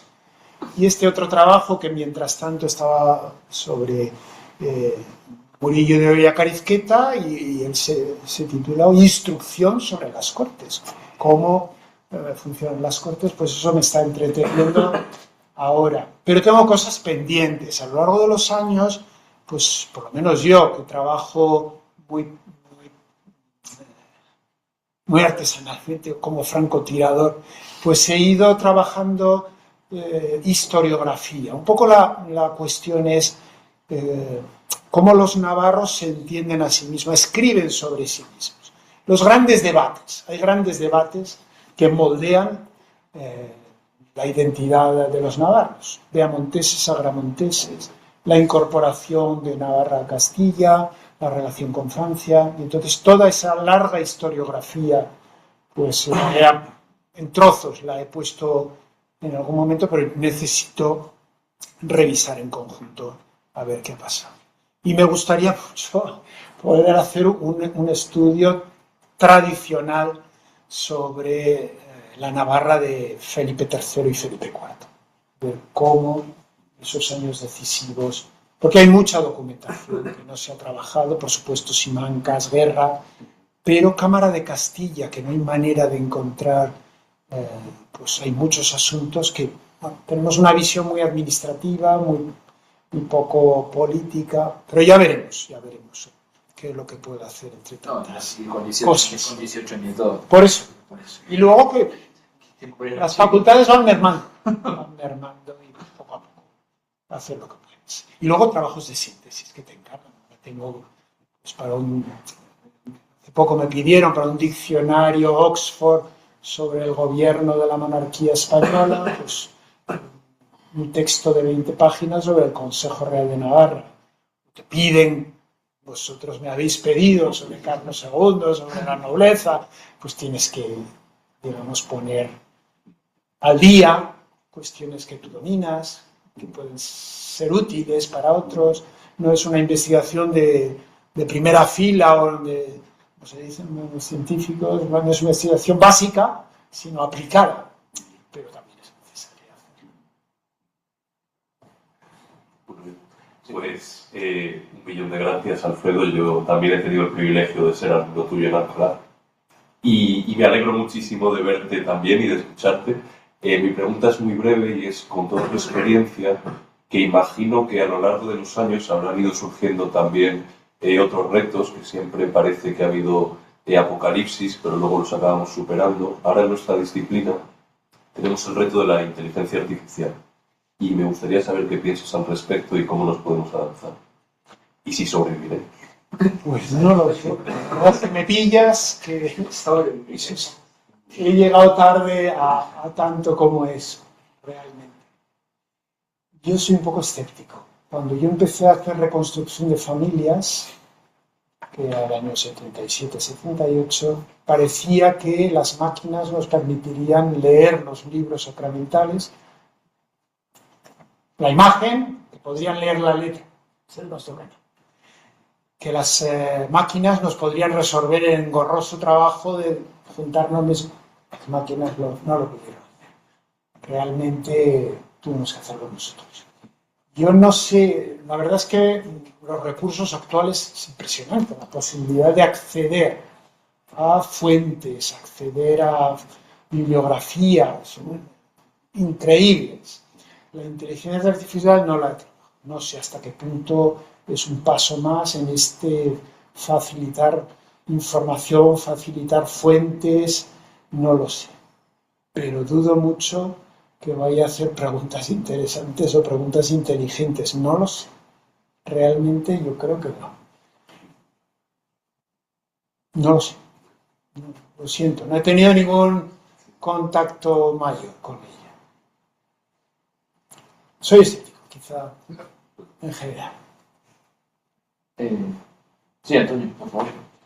Bueno, yo creo que lo primero agradecer un poco la colaboración que has tenido con distintos grupos del Departamento de Historia Moderna. Entonces, bueno, también el máster, decir que siempre has estado allí ayudando al Departamento de Historia Moderna de la Universidad Autónoma de Madrid, y yo creo que en nombre del departamento, pues un agradecimiento colectivo, ¿no?, por tanta generosidad científica, académica con esta facultad. Con lo cual, primero, gracias, ¿no? Gracias por tantas colaboraciones tan variadas y de tan diversa índole, ¿no?, con el conjunto del departamento. También, evidentemente, con nuestro grupo de investigación, para el que siempre que hablamos de Navarra, pues eres un puntal y una garantía, ¿no? Luego, hay cuestiones, porque el Reino de Navarra efectivamente es fascinante. Bueno, yo creo que hemos tenido una sesión del Monarquía y Territorios, Reino de Navarra, que a veces nos encaja o no nos encaja, pues bueno, pues hemos tenido una sesión práctica, ¿no? Pero el Reino de Navarra a la vez es singular y a la vez tiene paralelismos, ¿no? Entonces, bueno, yo creo que de tu exposición, de la parte que yo he podido asistir, esa conexión entre medieval, moderno y contemporánea está en clara en ti, que no es sencilla en los modernistas. Es decir, eso, comprender el Reino de Navarra y comprender las raíces del Reino de Navarra, quizá desmitificadas, muy desmitificadas para lo que se estila, pero y a la vez un poco su proyección, ¿no? Entonces, bueno, pues ese diálogo de edades no es tan habitual. Cuando coges un territorio sí que te permite un diálogo más de edades. En otros tipos de temas a lo mejor vas en 15 años o 20 años, entonces lo ves de otra manera. Pero digamos, esa visión amplia, que es de muchas lecturas, de muchos tiempos, de muchas clases, ¿no? Has comentado cuando compartías docencias sobre historia de Navarra moderna y contemporánea, pues claro, te va formando y te va creando pues, unos muebles, unas estanterías, unas librerías que te permiten, bueno, pues hacer unas conclusiones de alcance, yo creo, ¿no? Es decir, tener una visión de un territorio durante los siglos, ¿no? El Reino de Navarra para nosotros, en la comprensión de monarquía, de corte y reinos, es esencial, ¿no? Por sus peculiaridades y por sus paralelismos, ¿no? Entonces, la primera cuestión, bueno, aparte de los Albrecht y sus reivindicaciones, porque nos vamos en Milán cada 2 por 3 pidiendo el Estado de Milán a cambio de... O sea, están en todos los sitios pidiendo algo, con lo cual los Albrecht están en todos lados. Pero en tus libros está el tema de conquista y reino paccionado. Y yo creo que son dos conceptos muy relevantes para comprender la planta del gobierno político. No veo una planta de gobierno de conquista y una de reino paccionado. Y como vemos que esos debates se extienden por toda la monarquía, por todos los rincones de la monarquía, por todos los continentes, territorios que son conquistados, como los mexicas dicen, no, pero Moctezuma II cedió, son los miombos del conde de Moctezuma, cedió el trono a Carlos V, con lo cual es un reino paccionado, con todas las implicaciones políticas y sociales que lleva detrás del reino paccionado. Entonces, bueno, pues ha surgido el debate del neofeudalismo, pero la sensación desde fuera, que hemos leído, es que es un reino que sabe, un reino conquistado, con el Papa, con el Cristóbal del Papa, con las armas, con complicidad interior, pues por todo reino conquistado, ¿no? Pero que es único en cambiar, como hacen todos, por otra parte, como lo intentan todos, en cambiar ese reino conquistado por reino paccionado y que acaba teniendo libertades, fueros, privilegios mucho mayores que tenía cuando en la media, en la bajada media, por decir algo, ¿no? Entonces, bueno, el papel de los cronistas, ¿no? Que está muy importante en tu obra, ¿no? La creación de una identidad, la recopilación de fueros, pero en paralelo a antigüedades, es decir, y que se van de la mano, ¿cómo disocias fueros y antigüedades? Yo creo que es muy complicado, ¿no? Entonces, también uno percibe una cierta contaminación, entre comillas, contaminación de la corona de Aragón, porque esa segunda mitad del 17 pues huele un poco a Valencia, Aragón, o sea, aparte de la pugna por sobrarme, son tuyos, son míos, o los mitos fundacionales, ¿no? Pero sí que se nota como que aunque está adherido a Castilla, pero que en la práctica pues tiene, eso es un crisol, porque debe una tradición y una actualidad muy catalano-aragonesa, valenciana, y a la vez pues hace el diálogo con Castilla, solo la Cámara de Castilla, con lo cual es muy curioso esa ubicación, ¿no? Que también es una decisión de Fernando el Católico, unir la Castilla, que para defenderlo mejor, frente a Francia, o para crear un agravio permanente con Francia que uniese, que defendiese a Corona. No sé, seguro que el político sabría por qué tomó esa decisión, ¿no? Y luego, lo que nos interesa mucho a los historiadores, que nos fascina, es efectivamente la nueva planta. En el momento en que toda esa parte hay nueva planta, hay otro mito, que es la fidelidad a los navarros, que el propio Roberto Quirós en la Monarquía de Oriente ve navarros a servicio de Carlos III un montón, pero hay ese mito que permite, y la identidad de Luis XIV, el abuelo, como rey de Francia y de Navarra, que permite un poco a los Borbones solucionar, pues, ellos son reyes de Navarra por los dos lados, con lo cual es una forma de... Y entonces consiguen el milagro de que mantienen el reino de Aragón como tal, con virrey, con cortes, y en parte también, en ese segundo del 17, se está contaminando, esa contaminación, entenderme la palabra, esa foralidad navarra a los propios señoríos vascos, que van adoptando posiciones que recuerdan a toda esa tradición navarro-corona de Aragón, con lo cual es un fenómeno, desde el punto de vista fascinante, ¿no? Arrieta, etcétera, ¿no? Pero que es fascinante esas permeabilidades, ¿no? Que son fronteras, pero hay permeabilidad de conceptos, de culturas políticas que luego son muy, muy vitales en el siglo XVIII con los señoríos vascos, las juntas y con el propio Reino de Navarra, ¿no? Pero tú has dado una imagen de las Cortes del XVIII que no era la que yo tenía, porque bueno, pues, había leído a colegas que daban la sensación de que hay pocas Cortes y un poco, quiero decir, han perdido ritmo. No son tantas ni tan intensas como en el siglo XVII, pero a lo mejor es una mala lectura de... Luego está esa... estamos trabajando nosotros en agencia, monarquía de los agentes, efectivamente tiene un agente general, pues también va teniendo los señoríos vascos, entonces esa doble negociación, Diputación, Cortes, pero también Madrid. Entonces es una implicación porque es lo antiguo, Cortes, pero también lo nuevo, de relación directa con Madrid, negociación directa con Madrid, que es la agencia, ¿no? Que esta tesis de Martínez Aznal, que fue muy interesante, ¿no? Y los trabajos previos de colegas, historia del derecho, en Pamplona, ¿no? Entonces vemos, o sea, cómo, bueno, pues el siglo XVIII, cómo son las Cortes realmente, pero claro, hay un virrey, es el único territorio en toda la monarquía que hay un virrey. O sea, quiero decir, hay virreyes en Nueva España y en Perú, en Nueva Granada y en el Río de la Plata, pero en lo que llaman peninsular, en Europa, no queda ningún virrey. Es el único virrey, con lo cual se está reconociendo la identidad del reino. O sea, la historiografía catalana, que siempre veía con desconfianza el autoritario de los virreyes, pues sí, virreyes que hay reino, están reconociendo la identidad. Entonces, bueno, que es muy importante que haya un virrey. Pues como he entrado hasta el mundo liberal, entonces continúa. Entonces, yo ahí, quiero decir, cuando vemos el siglo XIX y XX, si me permites, hay incógnitas, ¿no? Por un lado, bueno, está pues, entrar en el Estado liberal, que es traumático, también para las provincias vascas, es un proceso traumático, ¿no? Esas libertades, convertirse en el Estado liberal, pero luego vemos bueno, pues, carlismo, muchas historias, etcétera, que llegan hasta la guerra civil, pero vemos que en la Constitución del 78 el mundo navarro sigue resonando, solo es el único territorio que sigue resonando, todos somos iguales menos los navarros, digo yo, y su identidad fiscal.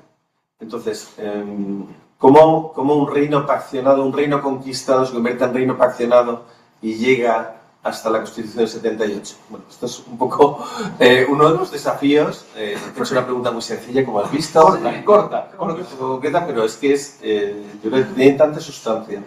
El reino de Navarra, para comprendernos, no solo para comprender el reino de Navarra, sino para comprendernos. Yo creo que mi hijo pequeño se ríe de mí porque ¿qué estás trabajando? ¿Sobre Navarra? ¿No sabes hablar de otra cosa que de Navarra? Me duele, pero me conforta que Elliot en algún momento dijo que que él no era un hispanista, que él trabajaba sobre Europa en el antiguo régimen, sobre el mundo en el antiguo. Bueno, realmente, cuando trabajas Navarra, hacer las cosas, espero que sean válidas para todos. Ese nos fue la introducción. ¿Por qué Navarra tan singular? Pues la verdad que no.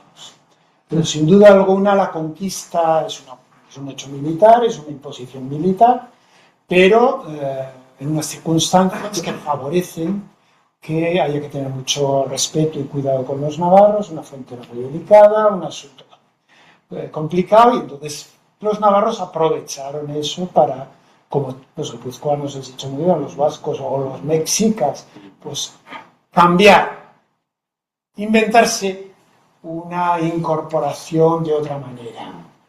Y entonces, mucho debate. ¿Somos conquistados o incorporados? Y eso es un debate recurrente, que no plantea ningún problema. En cada momento, pues, en los años 1776, Campomanes, hay que justificar que salgan soldados de Navarra. Entonces, pues, otra vez se desempolva, reino conquistado. Pero había pasado mucho tiempo y realmente resultaba difícil. Y esa transición, pues, se hizo con éxito al principio. Cuando llegan los Borbón, también tuvo... No es que los navarros tengamos un destino escrito en las estrellas especial, ni que seamos de una pasta distinta, pero hay circunstancias que favorecieron este devenir. Navarra es el camino directo con Francia, él tenía derechos franceses, hay navarros que apuestan por el otro, claro, pero en general todas las instituciones fueron fieles, colaboraron, rechazaron a los ejércitos de Carlos III y bueno, pues Felipe V mantuvo muy buena idea de los navarros, muy dispuesto, y se mantienen las instituciones. Yo creo que las Cortes del 18, ya en su plenitud, se reúnen menos veces, 10, pero que hacen cosas muy importantes. El debate sobre la traslación de las aduanas, y otros debates, comercio de granos, pues se tratan en las Cortes. Y luego otra cosa que es fundamental, que no lo había dicho antes. En el siglo XVI, el rey convoca y le van a pagar, ya sabe lo que le van a pagar, porque es lo correspondiente a los 2-3 años que han pasado, desde las anteriores Cortes, desde la anterior Sentencia. Esto cambia a mediados del 18, hoy del 17. Le pagan una cantidad de dinero extraordinaria para las fortificaciones, pero ya esa cantidad se negocia de otra manera. Ya no le pagan año por año una cantidad más o menos fija, más o menos un ascenso limitado. Y es lo que ocurrirá en el 18. El 18 las Cortes le dan, negocian verdaderamente cantidades importantes, cantidades cada vez con menos descuentos. Las Cortes navarras recortaron los privilegios de los grandes señores. Fueron en ese sentido muy, comillas, modernas. Y yo creo que sí, que hicieron...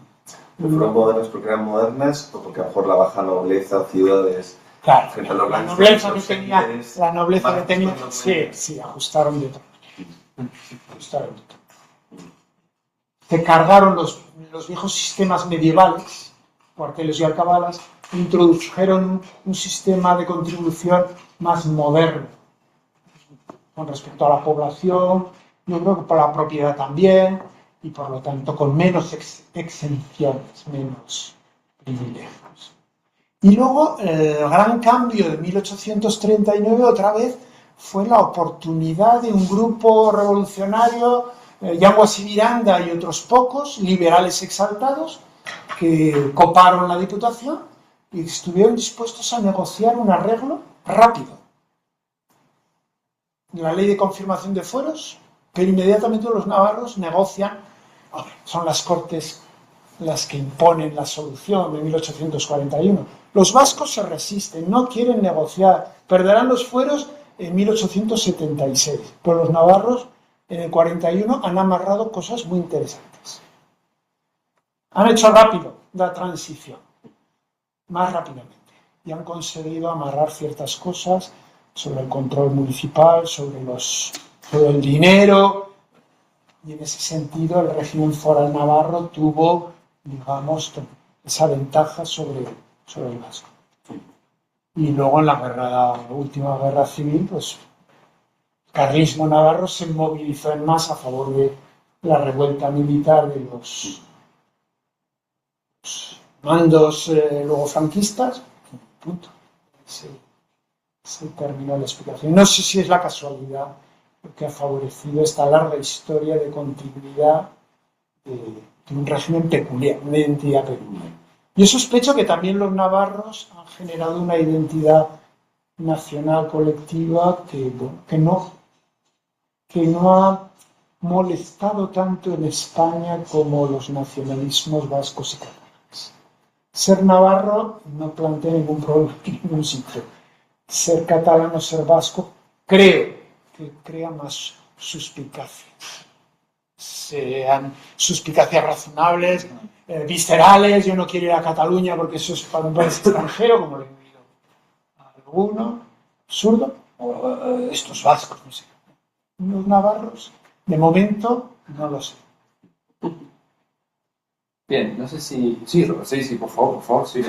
Perdón, porque venía de clase y no he podido estar antes, pero en primer lugar, pues agradecerte estar aquí en el ciclo, en la autónoma, y igual que decía Cristina, pues mi agradecimiento por haberme acompañado los años del Juan de la Cierva y en Alcalá. Aprendí muchísimo que me ha servido para poder desarrollar luego la experiencia docente aquí en la autónoma y en otros lugares, que sobre todo ese ánimo, esa forma de trabajar sistemática y una epistemología muy marcada, un análisis riguroso de las fuentes y la apertura de miras, ¿no?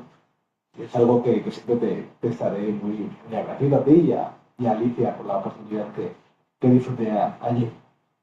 Y quisiera aprovechar, viendo también los libros que están aquí encima de la mesa, voy a hablar de Goyeneche, ya tendremos tiempo de hablar largo y tendido, esa aspiración que parece que llega, ¿no? Como la medalla de Kafka, ¿no? Que cuanto más llego, más lejos está. Pero lo que me parece interesantísimo, ya también en la pregunta de Antonio está implícito, es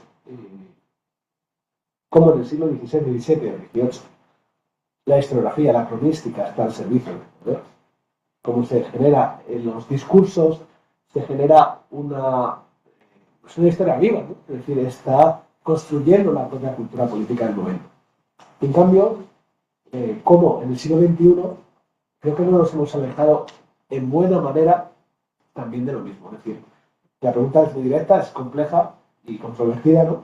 Pero ¿cómo observas en la distancia ya de 13 años de los 500 años de la conquista de Navarra, el posicionamiento activo de capitales o activos políticos en la conmemoración de aquellos actos y cómo eso también a día de hoy en Navarra está generando enormes debates en torno a posiciones vasquistas, posiciones navarristas, también alejadas, pienso, en buena medida, de un hacer lo más objetivo posible, lo de que la historia es muy difícil de que sea objetiva total, por su propia naturaleza, respecto a ser sujeto pasivo de estudio como ese pasa.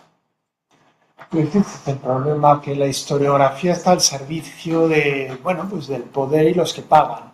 Lo estaba con los príncipes, con los mecenas, con los obispos, pero lo está también ahora. Es decir, ¿qué es lo que paga? Pues la prensa, la televisión. Y para vender ciertas cosas, pues necesitas poner el acento en lo escabroso, en lo violento, en lo que va a movilizar los sentimientos. Cuando yo me doy cuenta que intentas pacificar, matizar, comprender, pues, el resultado es poco atractivo quizá para el paladar, para el olfato de nuestra sociedad, vende poco, impacta poco, llama poco. Cuando me encargaron coordinar esto, claro, llegaba el 5º centenario, había que hacer algo, organizamos un congreso, pues la pretensión era abrirlo, que todo el mundo pudiera participar y hablar. Eso iba a resultar un gallinero, que iba a ser un caos y sobre todo que no iba a aportar nada, que me pareció mucho más lógico, pues buscar insertar la conquista de Navarra, que fue mi pretensión en el contexto europeo de la época, y busqué a algunos franceses, españoles, un irlandés, para que hablaran de Bretaña y Borgoña, Nápoles, Irlanda y Escocia, Bearn, en fin. Yo creo que ese tipo de historia más científica pues compite mal con la historia de los podcasts, de las radios, de los panfletos, de lo que venden las librerías de las estaciones de tren, en fin. Pero yo no renuncio a una historia científica, seria, y lo demás pues es una batalla publicística, cultural, que siempre la tenemos, siempre la ha habido. Me ha gustado mucho lo de los publicistas, siempre, historiadores que son pues eso, publicistas. En este libro del que os hablaba antes sobre el juramento de los fueros, pues claro, una de las cuestiones es cómo entienden el juramento, cómo entienden los fueros en varios momentos, que no es de la misma manera. Entonces, juristas e historiadores hablan sobre estas cuestiones y va cambiando el juramento, deja de ser un pacto sagrado, empieza a ser una convención social, acaba siendo decirlo de otra manera, pero es difícil. Yo, desde luego, no he roto una lanza para combatir, no he descendido a la batalla de desmontar los tópicos, que muchas veces son historias de poca categoría académica, incluso, que están anclados en formas de hacer la historia muy antigua, demasiado apasionada. Y no he roto una lanza, no he bajado a ese terreno, he procurado construir más que combatir. Sí, pues yo sí que tenía una intervención. Es verdad que yo no he tenido el privilegio de ser alumno suyo, pero le puedo asegurar que en la Universidad de Málaga, tanto en Historia Moderna Universal 1 como Historia Moderna Universal 2, ese manual nos los hemos tenido que comer enterito, y luego el mismo año en Historia Moderna de España, el otro manual también nos hemos tenido que comer enterito, y gracias a Dios, la verdad. No lo he sufrido, pero sí que he sufrido mi espalda con esos dos manuales, sobre qué tardes que se iban chocando dentro de la mochila. Pues yo lo que le quería preguntar, aparte de darle las gracias por haber venido en la intervención, es a aquellos que estamos ahora empezando, no los del frente, sino los que estamos empezando aquí la tesis, y nos estamos teniendo que enfrentar pues, a una gran cantidad de documentación en los archivos, y por su experiencia, como ha comentado, que usted ha tenido que ver tanto a volumen de documentación y sobre todo de diferentes manos, que cuando uno ya tiene acostumbrada a la buena lectura, pues tiene que cambiar.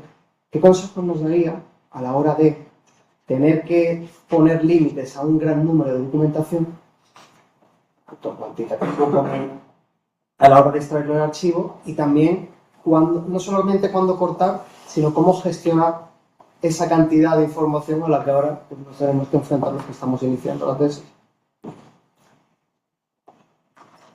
Al hacer una tesis es importante contar con buena documentación, leerla, encontrarla, buscarla, pero lo más importante es tener buenas preguntas, buenas ideas, leer otras cosas parecidas, porque muchas veces la documentación es reiterativa o no te dice nada nuevo o no, y puedes, digamos, yendo a lo fundamental, pasar más rápidamente por encima. Siempre creo que van las preguntas antes que los papeles, las preguntas.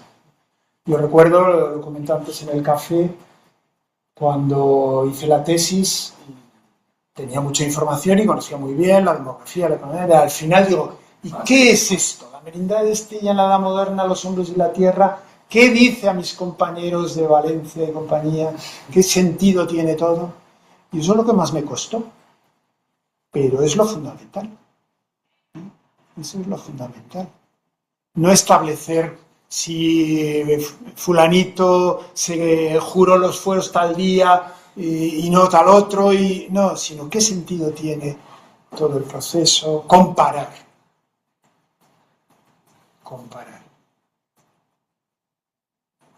Navarra es tan pequeña que necesariamente tienes que comparar. Lo decía muy bien Antonio, porque Navarra fluctúa entre Aragón y Castilla y Sobrarbe es el gran tema durante el 16, pero en el 17 los navarros empiezan a verse como hijos de Túbal, que es una preocupación distinta, entonces mezclan ambas cosas.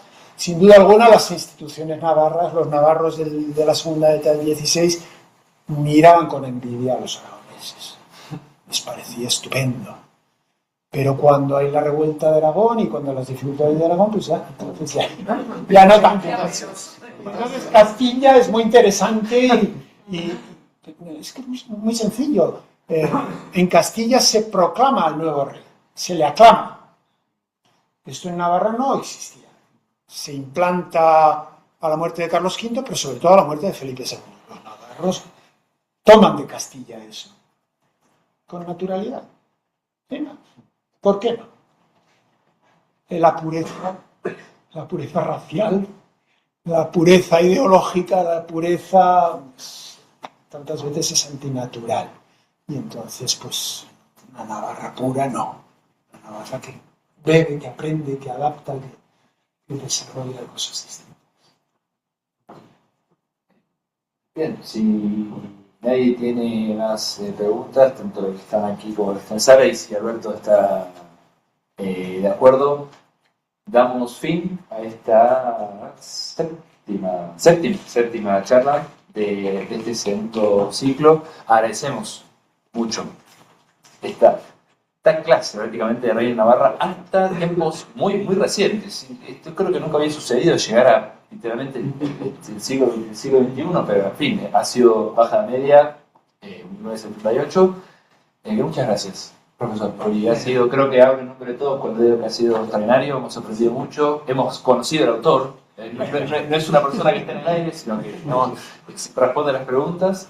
Ahí está Ofelia, que manda saludos, gracias Ofelia, Cristina, que también Cristina y los pequeños, que no están, pero están por ahí, y los emplazamos el día viernes 12 de diciembre, o sea, el viernes que viene, a las 11 de la mañana, para hablar con el profesor José Javier Ibáñez, que nos acompañará viene de las lejanas tierras de Murcia, a hablar con nosotros y a debatir. Así que, muchas gracias, profesor, y gracias a nosotros.